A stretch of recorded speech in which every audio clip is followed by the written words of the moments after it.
The war room of the Throne World flagship, Undying Radiance, was built to make anyone who entered it feel small.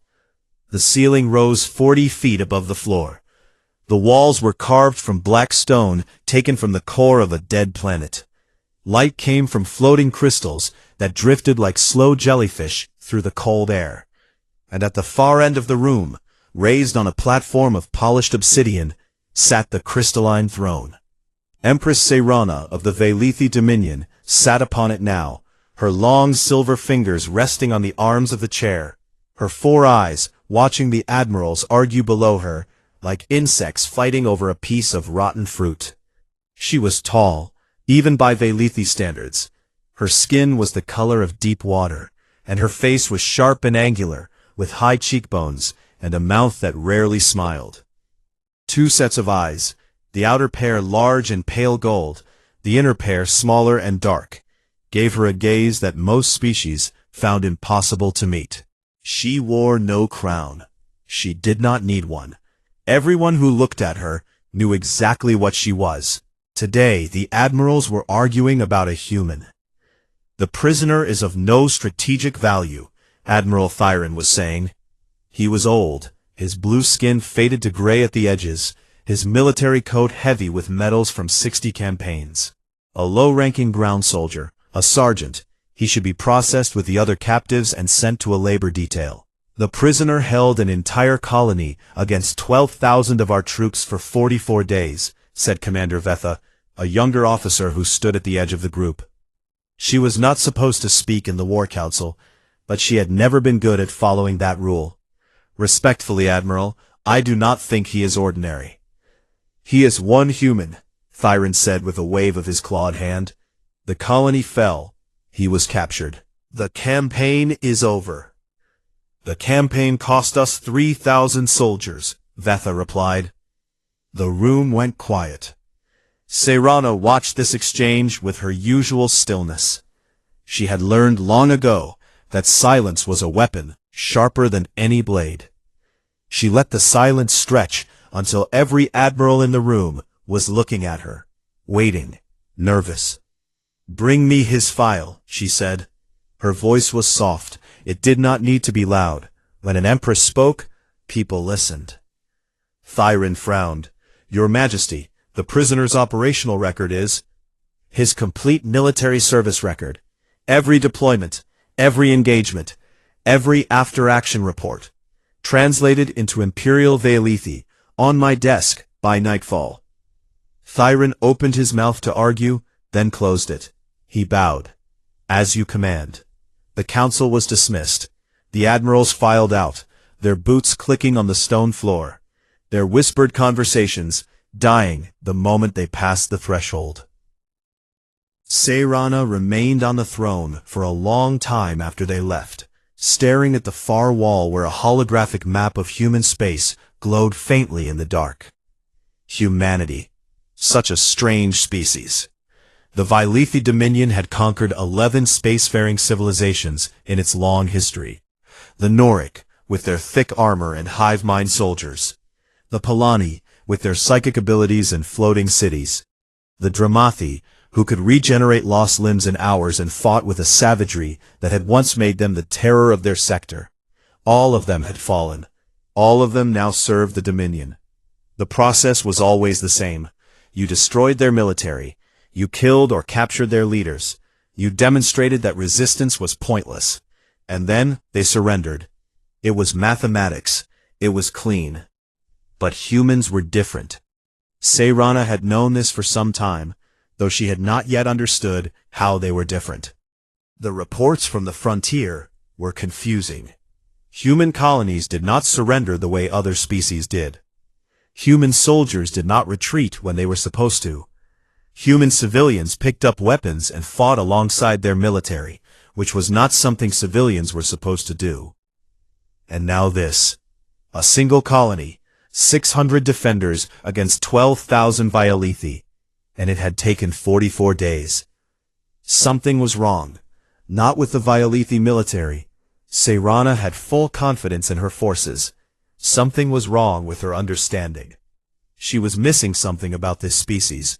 and an Empress who did not understand her enemy was an Empress who would eventually lose. The file arrived at her private study 3 hours before nightfall. A junior officer carried it in on a datapad and set it on her desk with trembling hands. Sayrana dismissed him without looking up from the trade report she was reviewing. When she finally turned to the datapad, she paused. The file was long. She checked the page count. 2,400 pages. She checked the service duration.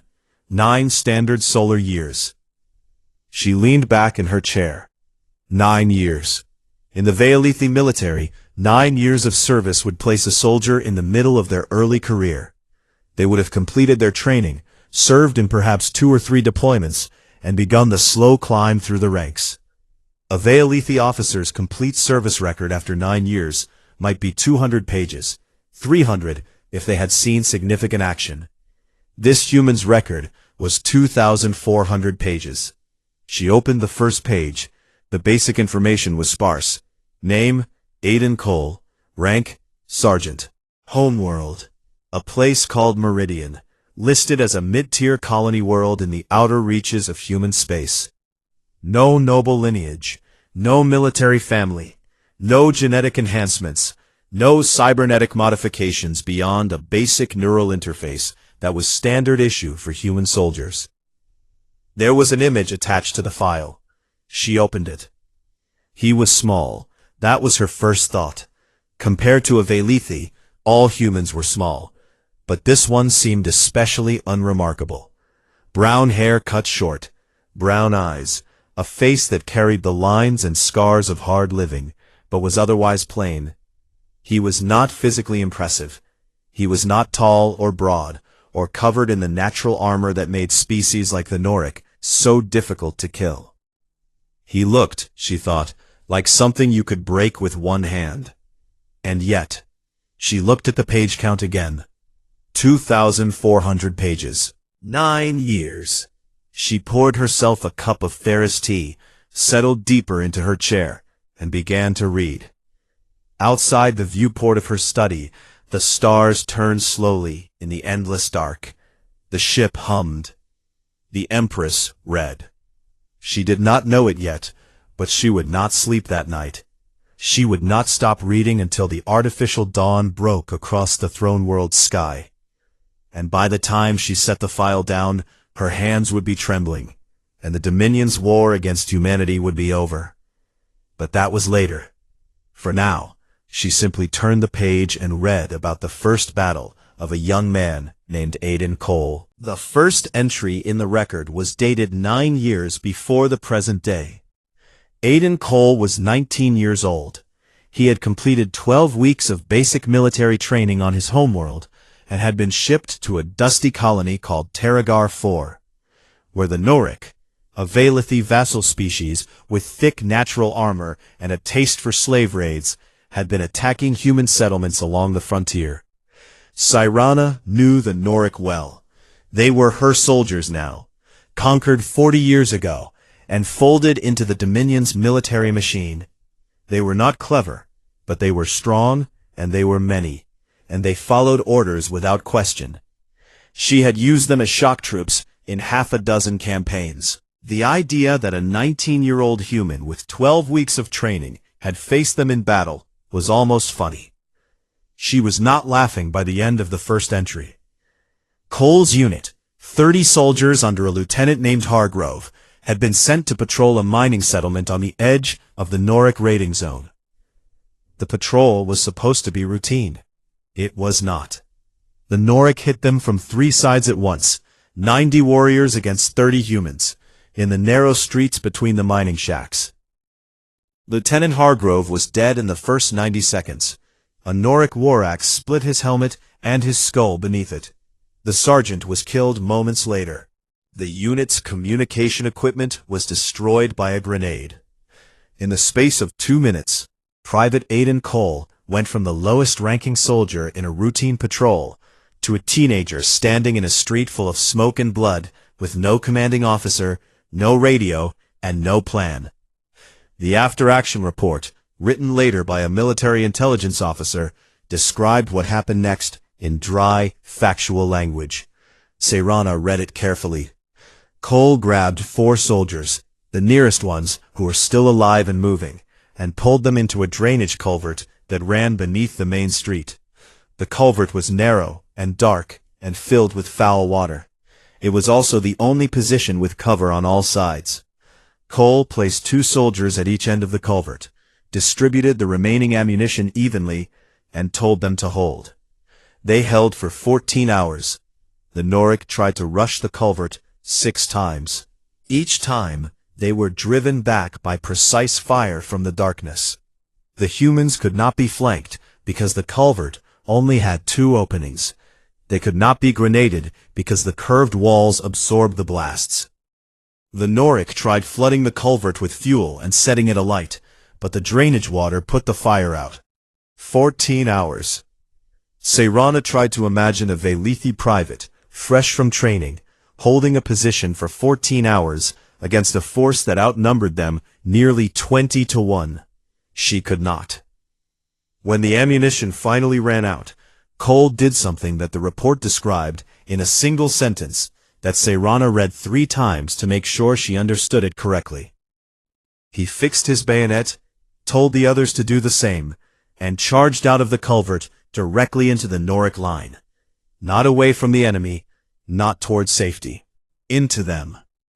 The Noric, who had spent 14 hours trying to kill the things in the dark hole and were tired and frustrated and perhaps a little afraid of whatever was down there, were not expecting 5 screaming humans to come rushing out with blades. The charge broke through their line. Cole and 3 of the 4 soldiers made it to friendly forces 2 kilometers away. The 4th died in the street. The medical report noted that Cole had been shot twice during the engagement. Once in the left shoulder, once in the right thigh.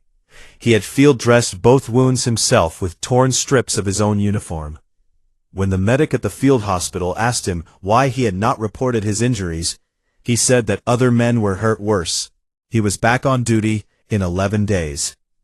Seirana set the datapad down and stared at the wall of her study for a long time. A Velithi warrior who suffered 2 gunshot wounds in their first engagement would be given ceremonial leave, psychological treatment, and 6 months of recovery before being allowed to return to active duty.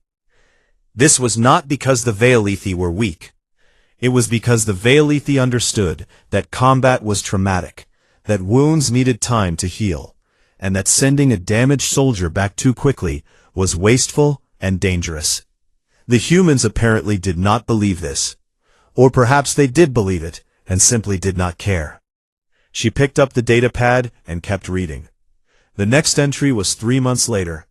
Another engagement on Terragar 4. Then another.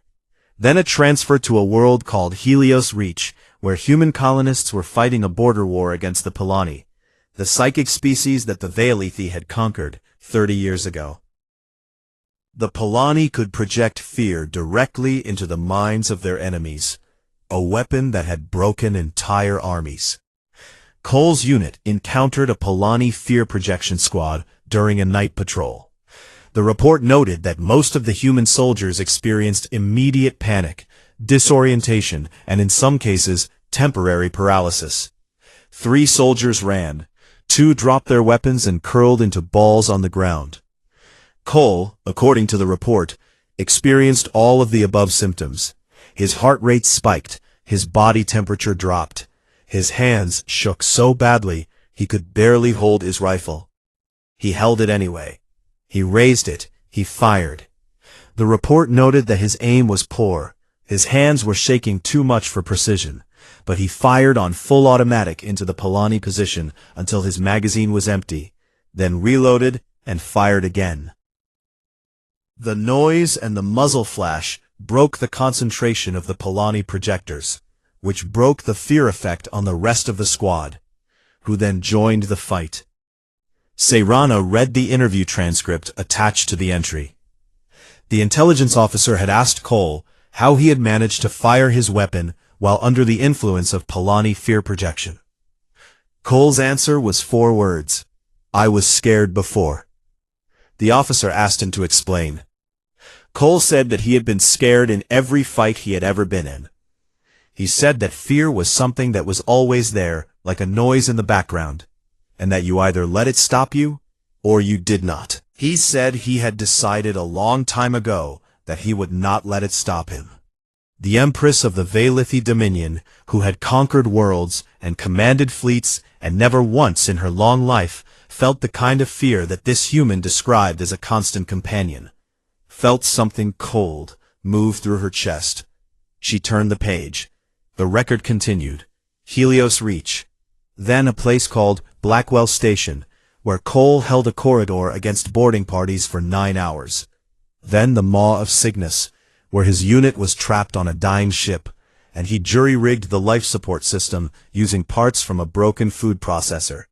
Each entry was worse than the last, not because the violence grew, though it did, but because the pattern became impossible to ignore. This human did not stop. He was wounded, and he fought. He was afraid, and he fought. He was outnumbered, outgunned, and abandoned, and he fought. And every time he survived, they sent him back out to fight again, and he went. Seirana had studied the military doctrines of 11 conquered species. She had read their tactical manuals, their war philosophies, their psychological profiles. She understood how each of them fought, and more importantly, she understood how each of them stopped fighting. Every species had a breaking point, a moment when the cost became too high, the odds too long, the pain too great, and they surrendered. She was halfway through the record of one human soldier, and she had not found his breaking point yet. She was beginning to wonder if he had one. By the middle section of the file, the Theris tea in the Empress's cup had gone cold. She had not noticed. The floating crystals in her study had dimmed to their nighttime glow, casting long blue shadows across the desk and the walls and the sharp angles of her face. The ship was quiet. Most of the crew was sleeping. Seirana was not. She had stopped reading like a sovereign studying an enemy. Somewhere in the last 300 pages, something had shifted inside her. She was reading now the way one reads a story that one cannot put down, not because it is pleasant, but because it demands to be finished. The record of Sergeant Aidan Cole had become something more than a military document. It had become a question, and Seirana did not yet have the answer. The middle years of his service were the worst. Cole had been promoted to corporal after Helios Reach, and then to sergeant after Blackwell Station. They were given because the men above him kept dying, and someone had to lead the soldiers who were left. Cole had never attended an officer academy. He had never studied tactics in a classroom. He learned leadership the way a man learns to swim when his boat sinks, by doing it or by drowning. He did not drown. The record showed deployments against 3 different species during this period, 2 of which were full Vailithi client races with access to Dominion-grade weapons and technology. Seirana found this deeply uncomfortable. These were species armed with her empire's own guns and armor, and a human sergeant with a decade-old rifle and a squad of exhausted soldiers had fought them to a standstill again and again. She began keeping a list, a private list, written on a separate pad in her own hand, of the moments in the record where Aidan Cole should have died. The list grew long. The first entry she marked was the Battle of Erith Ven. Cole's platoon was deployed to a swamp world, where a Vailithi client species had developed a biological weapon, a gas that dissolved soft tissue on contact. The weapon was banned under Dominion law, which meant nothing to the species using it, and even less to the soldiers it was used against. Cole's platoon walked into the gas cloud without warning. 6 soldiers died in the first 30 seconds, their skin and muscle melting off their bones. Cole's suit was breached in 3 places. The gas began to eat into his arms and his left side. What he did next made Seirana stop breathing for a moment. He grabbed a canister of adhesive foam, a building material used to seal hull breaches on ships, and sprayed it directly onto his exposed skin. The foam was designed to bond with metal at high temperatures. Against human skin, it burned. The record included a medical photograph taken after the battle, and Seirana forced herself to look at it. The skin beneath the foam was destroyed, deep, ragged burns that went down to the muscle. Cole sealed his suit with the burning foam, then picked up 2 wounded soldiers who could not walk, put one over each shoulder, and carried them 6 kilometers through the swamp to the extraction point. 6 kilometers, with 2 men on his back, with his skin still burning under the foam. The medical officer's note at the bottom of the entry read, "Patient refused sedation during treatment. Stated he needed to remain alert in case of further contact with the enemy." Seirana added Aerith Ven to her list and moved on. The second entry she marked was the hull break at Station Omega-9. Cole's squad was aboard a space station when an explosion tore through the main corridor, opening a breach to the vacuum of space. The emergency blast doors began to close, but the mechanism was damaged, and one door jammed halfway. The air was being sucked out of the corridor. On the other side of the jammed door, 8 soldiers were trapped in a section that was still pressurized.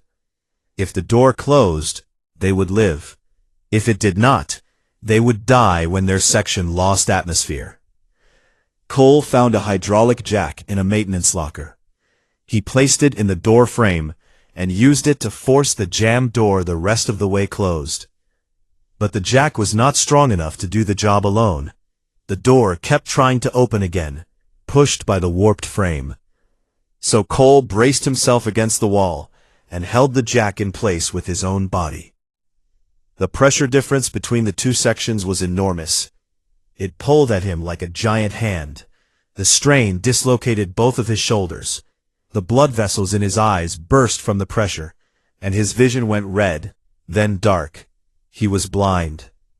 He held the jack for 4 minutes. He could not see. He could not feel his arms. He held it anyway. When the engineering team arrived and sealed the breach properly, they found Cole on the floor of the corridor, both arms hanging loose at his sides, his eyes filled with blood, unable to see or move. He asked them one question: were his soldiers alive? They were, all 8 of them. Cole was blind for 2 days. His shoulders required surgery. He was back on duty in 3 weeks. Seirana added Omega-9 to her list. The third entry she marked was the Thornwood Offensive, and it was the one that disturbed her the most, not because of the violence, but because of what it revealed about the way humans thought. Cole's company, 120 soldiers, was dropped behind enemy lines on a forested world for what was supposed to be a 3-day operation. The extraction never came.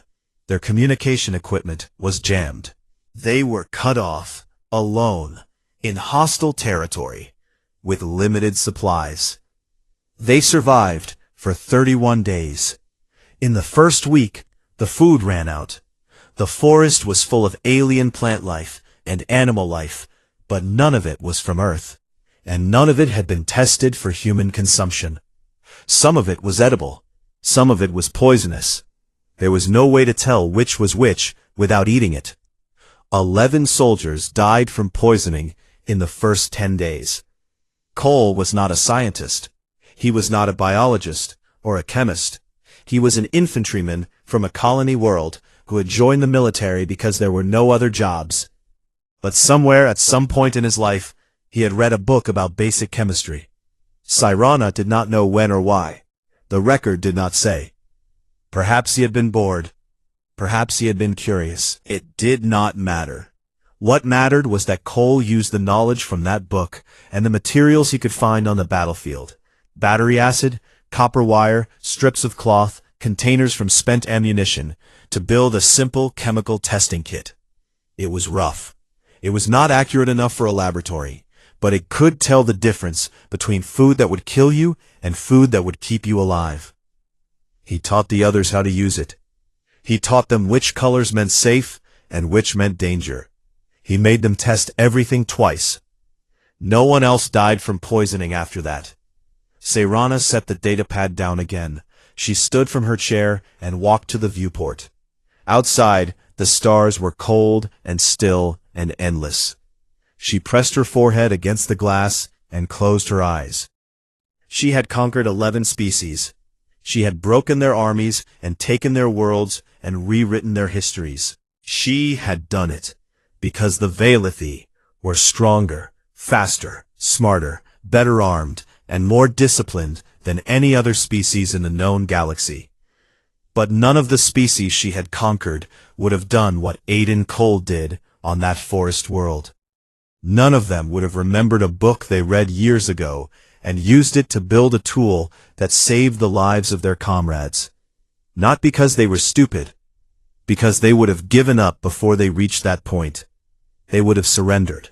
They would have accepted death. They would have stopped. Cole did not stop. She returned to her desk and pressed the communication panel. It was late, well past midnight by the ship's clock, but she did not care. She called Admiral Thyron. The old admiral's face appeared on the screen, groggy and confused. "Your Majesty, is something—" "A question, Admiral," Sayrana said. Her voice was quiet, and Thyron, who had known her for 40 years, noticed that it was different. There was something in it that he had never heard before. "How do you break something that repairs itself?" Thyron blinked. "I do not understand the question." "No," the Empress said softly. "I did not think you would." She closed the channel and returned to the file. There were 800 pages left. The night was not over, and neither was the story of Sergeant Aiden Cole. The final section of the record was the longest. It covered the engagement that had brought Sergeant Aiden Cole to the attention of the Veilithi Dominion. In the first place, the defense of Ashimir 7. Sayrana had received the official reports from her own admirals, of course. She had read them weeks ago when the campaign was still underway. Those reports had been clean, professional, and full of the kind of language that military officers used when things had gone badly, and they did not want to admit it. Phrases like unexpected resistance, and revised operational timeline, and tactical redeployment. She had read between the lines, and understood that the campaign had been harder than expected, but she had not understood why. Now, reading the same events from the other side, from the human side, she understood. Ashimir 7 was a farming colony, 40,000 civilians, wheat fields that stretched from horizon to horizon under a pale blue sky. Small towns with wooden buildings and dirt roads. Children who went to school in a single-story building on the edge of the main settlement. It was, by any military standard, an undefended target. The colony's military force consisted of a militia, 600 civilians with basic training and old weapons, and a single platoon of 42 regular human soldiers who had been stationed there as a border guard. The platoon was commanded by Sergeant Aiden Cole. When the Veilithi 4th Fleet arrived in orbit, with 12,000 ground troops, the expected outcome was immediate surrender. The Veilithi commander, a general named Sorath, sent the standard message: "Lay down your weapons, open your gates, submit to Dominion authority, and your civilian population will not be harmed." The response came from Cole. It was 2 words. The translator had struggled with them, noting that the phrase was a human idiom that did not translate directly into Veilithi. The closest equivalent was, "Come and take them." Sayrana paused at this line. She knew the weight of words. She was an empress. She had spoken words that ended wars and began them, words that built empires and burned worlds. And she recognized, in those 2 words from a human sergeant on a farming colony at the edge of nowhere, something that she had heard in the voices of only the most dangerous enemies she had ever faced. Not anger, not bravery, certainty. General Sorath landed his troops expecting a short fight. He found something else entirely. Cole had been preparing from the moment the Veilithi fleet was detected entering the system. He had 3 days before the ground troops arrived, and he used every hour. He turned the colony into a fortress. Every building in the main settlement was converted into a strongpoint. Walls were reinforced with bags of grain and soil. Windows were narrowed into firing slits. Basements were connected by tunnels dug with farming equipment. The streets were mined with explosive devices made from fertilizer and fuel, materials that a farming colony had in enormous supply. The irrigation system that watered the wheat fields was drained, refilled with fuel, and rigged to ignite on command. The grain silos on the edge of town were packed with fertilizer bombs. False positions were built, dummy bunkers and decoy gun placements designed to draw fire and waste ammunition. And beneath the town, hidden under the schoolhouse where the colony's children had learned to read, Cole had dug a tunnel network that led into the mountains to the north. This was not a military tunnel. It was an escape route. Because Cole was not trying to win the battle. He knew he could not win. 42 soldiers and 600 militia against 12,000 Vilithi regulars was not a fight that could be won. Cole knew this. He had done the math. He had looked at the numbers and understood, with the calm clarity of a man who had been doing this for 9 years, that he and everyone who fought beside him would die on Ashenmere 7. He was not fighting to win. He was fighting to buy time. Time for the civilians, all 40,000 of them, to evacuate through the tunnels and disappear into the mountains, where the Vilithi ground forces could not easily follow. General Soroth's troops entered the colony on the morning of day 1. By noon, they had lost 400 soldiers. The mines were the first surprise. The Vilithi advanced in standard formation down the main roads, and the roads exploded beneath them. The survivors regrouped and pushed into the side streets, and those exploded too. They tried to advance through the wheat fields, and Cole ignited the irrigation system. A wall of fire swept across the fields and consumed 2 entire companies.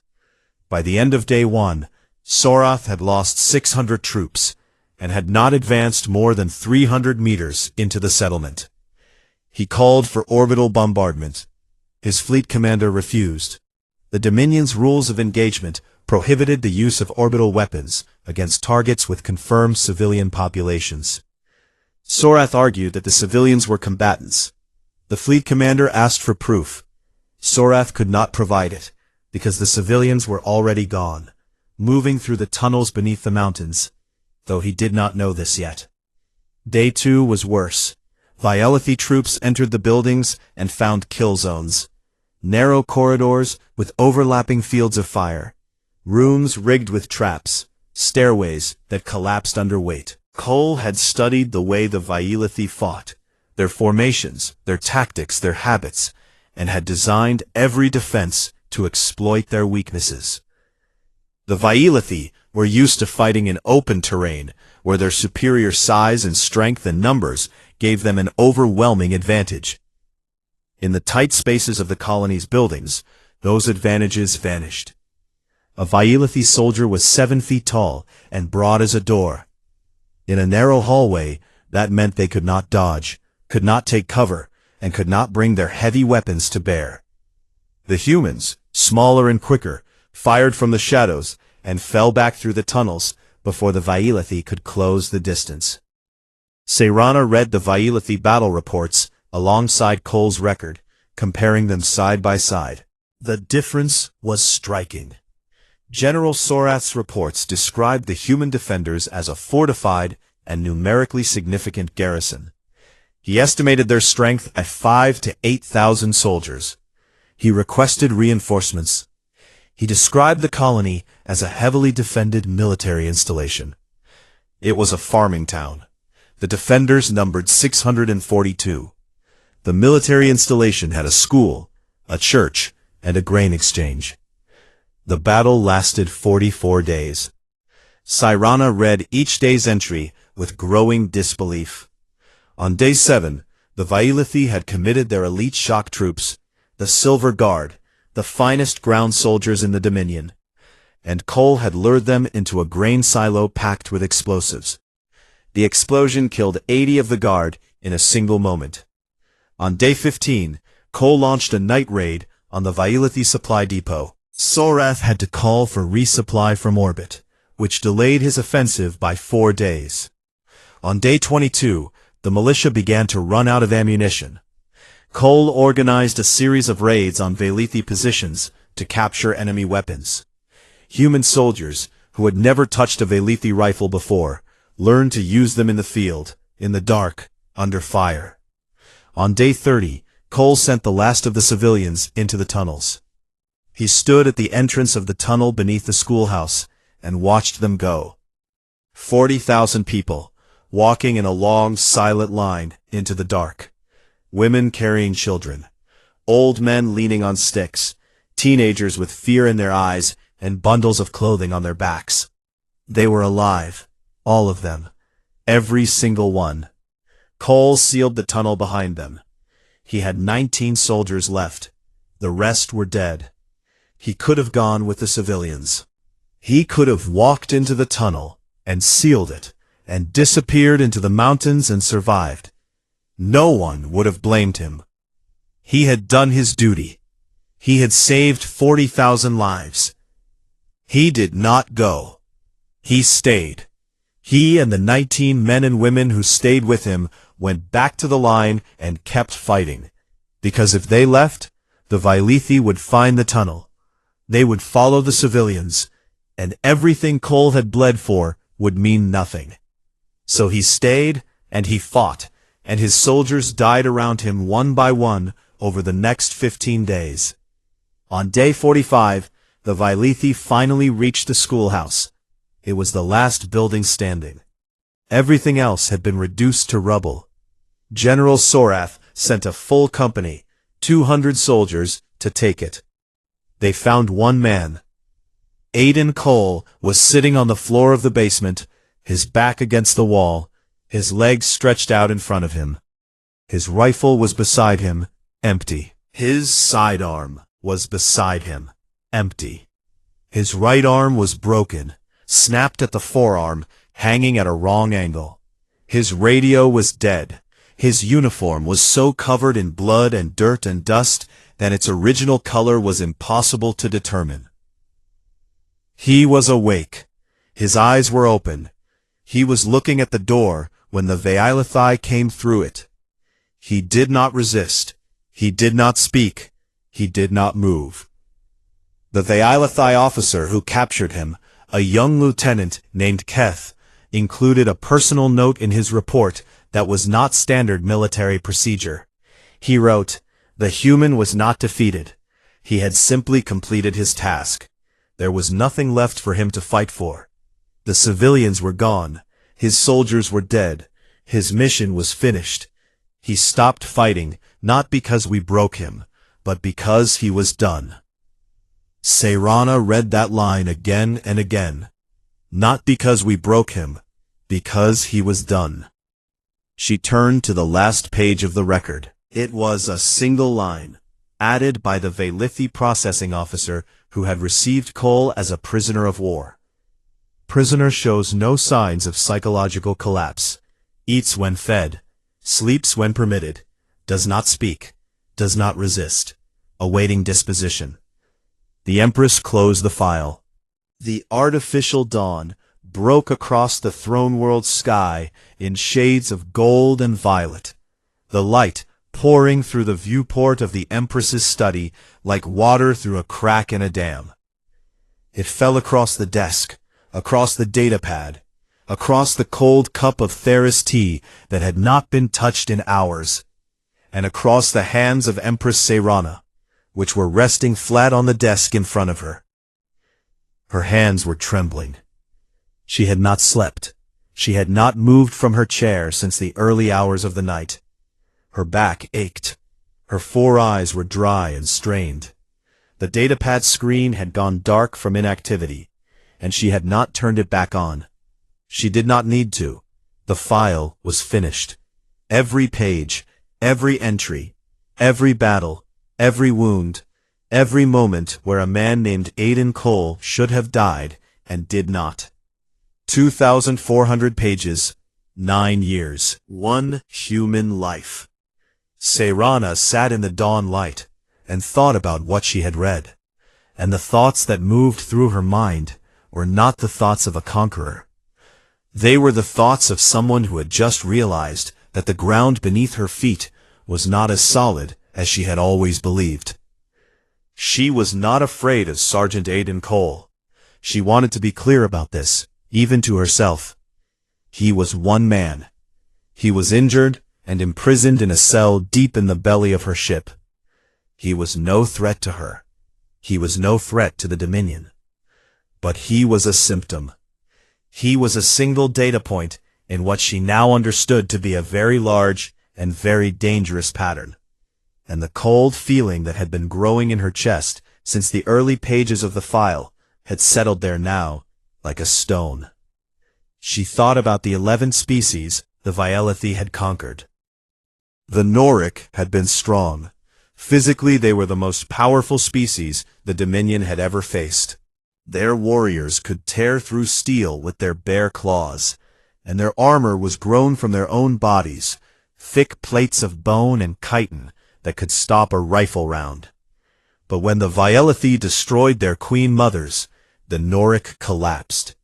Without their leaders, they had no will. They surrendered within a single cycle. The Pelani had been brilliant. Their psychic abilities had made them nearly impossible to fight in the early stages of the war. They could project fear, confusion, and despair into the minds of their enemies from a distance. Entire Vielethi battalions had fled in terror without a single shot being fired. But the Pelani were fragile. When the Vielethi developed psychic shielding and closed the distance, the Pelani had no answer. They were thinkers, not fighters. They surrendered with dignity and grace, and a sadness that Seirana still remembered. They could regenerate lost limbs, heal from wounds that would kill any other species, and fight with a fury that bordered on madness. The war against the Dramathi had been the longest and the bloodiest in Vielethi history. But even the Dramathi had a breaking point. When the Vielethi burned their sacred forests, the ancient woodlands that the Dramathi believed contained the souls of their ancestors, the fight went out of them. They had something they valued more than victory, and when it was destroyed, they stopped. Every species had a key, a weakness, a thing that when you found it and pressed it, caused them to fold. The Vielethi military doctrine was built on this principle. Find the key, turn it, win. Seirana had spent the entire night looking for the human key, and she had not found it. Cole had lost his commanding officers. He kept fighting. He had been wounded so many times that his body was more scar tissue than skin. He kept fighting. He had been afraid. He had admitted this openly, without shame, and he kept fighting. He had been outnumbered, outgunned, cut off, starving, blind, broken, and abandoned. He kept fighting. And the most terrifying part, the part that had made the Empress's hands begin to tremble somewhere around page 2000, was that Cole was not special. He was not a genetic experiment. He was not a member of an elite warrior caste. He had no psychic abilities, no natural armor, no regeneration, no hive-mind connection, no special training beyond the basic 12-week program that every human soldier received. He was an ordinary man from an ordinary world who had joined the military because there were no other jobs. The record said this clearly. His psychological profile, taken when he first enlisted, described him as average intelligence, average physical capability, above average stubbornness.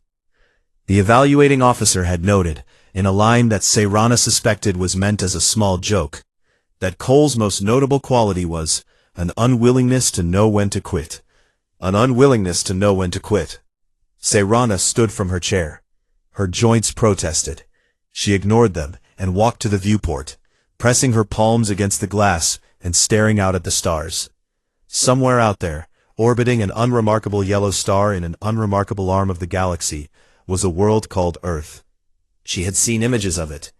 blue and green and white, small, crowded. The humans had filled it to bursting, and then spilled out into the stars, spreading to colony after colony with the desperate energy of a species that could not sit still. There were 8 billion humans on Earth alone, billions more on their colony worlds.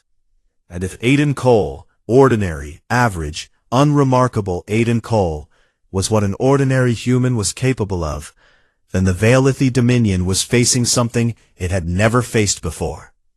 Not a stronger enemy, not a smarter enemy, not a more advanced or more numerous enemy, an enemy that simply would not stop. She pressed the communication panel and summoned the full war council. Then she dressed in her formal robes, black and silver, the colors of the Dominion, and made her way to the war room. They were waiting for her when she arrived. 12 admirals, 6 generals, and Admiral Thyron at their head, his old face set in the expression of confident readiness that he wore before every campaign. They expected the Empress to tell them to push deeper into human space, to take more colonies, to press the advantage that the fall of Ashenmere 7 had supposedly given them. Seirana took her place at the head of the council table. She did not sit on the crystalline throne. She stood. She wanted them to see her face. "Release the prisoner," she said. The silence that followed was absolute. Thyron spoke first. "Your Majesty, release the prisoner, return him to his people, unharmed, with full military honors. Provide medical treatment for his injuries before he is returned. See that he is fed and clothed properly." The council erupted. 12 voices spoke at once. Some were angry, some were confused. Thyron raised his hand for silence, and when it came, asked the question that all of them were thinking. Why? Seirana looked at the old admiral, and for a moment she felt something close to pity. He had won every campaign. He had never met an enemy he could not defeat, and he had no idea, none at all, what he was asking the Dominion to fight. "I have read the record of one human soldier," she said. Her voice was quiet, and every person in the room leaned forward to hear it. One, a sergeant, not a general, not a hero from their legends, not a specially bred warrior, or a genetically enhanced super soldier. An ordinary man from an ordinary world who did extraordinary things because he simply refused to stop. She let that settle over them like a cold wind. He held a farming colony against 12,000 of our best soldiers for 44 days. He killed 3,000 of them. He saved 40,000 civilians. And when we finally captured him, he was not broken. He was not afraid. He was sitting in a ruined building, waiting, because his mission was complete and there was nothing left to do. She placed her hands on the table and leaned forward. There are 8 billion more on their homeworld alone. The room was so quiet that Seirana could hear the hum of the ship's engines far below them, a low vibration in the bones of the world. "We are not conquering humanity," she said. "Send the diplomats, open negotiations, offer them alliance on equal terms, full partnership, trade, shared territory, whatever they want." General Sorath, the same general who had lost 3,000 soldiers on Ashenmere 7, stood from his chair, his face flushed with anger. "You would have us bow to these creatures? They are primitives. They have something that none of our 11 conquered species had," Seirana said, and her voice was no longer quiet. It was the voice that had ended rebellions. It was the voice that had shattered the will of kings. "They have something that we, with all our technology, and all our strength, and all our centuries of conquest, do not have a word for. The closest I can find in our language is refusal. They refuse to lose, not because they are too stupid to see when they are beaten, but because something in them, something in their bones, in their blood, in whatever strange fire burns at the center of their being, will not allow it." She straightened. The room was silent. Thyron, old and scarred and tired, asked one last question. His voice was rough. And if they refuse our offer of alliance? The Empress of the Dominion of 12 Suns, conqueror of worlds, commander of the greatest military force the galaxy had ever known, looked at the old admiral. And for the first time in the memory of anyone present, she smiled. It was the smile of someone who has looked over the edge of a cliff and understood exactly how far there is to fall. "Then we pray, Admiral," she said, "because I have read what one of them can do, and I have no desire to learn what all of them can do together." She turned from the table and walked to the viewport. The stars stared back at her, endless and cold. Somewhere among them, a small yellow sun burned steadily in the dark, and around it spun a small blue world full of 8 billion people who did not know when to quit. Behind her, Admiral Thyron quietly gave the order to release the prisoner. And deep in the belly of the undying radiance, in a cell with gray walls and a hard floor, a man named Aiden Cole sat with his back against the wall and his broken arm cradled in his lap. He was not sleeping. He was not pacing. He was not screaming or begging or weeping. He was waiting. He was always waiting, because that was what humans did. They waited. They endured. They survived. And when the door finally opened, when the light came in and someone told them it was time to stand, they stood. They always stood. The door opened.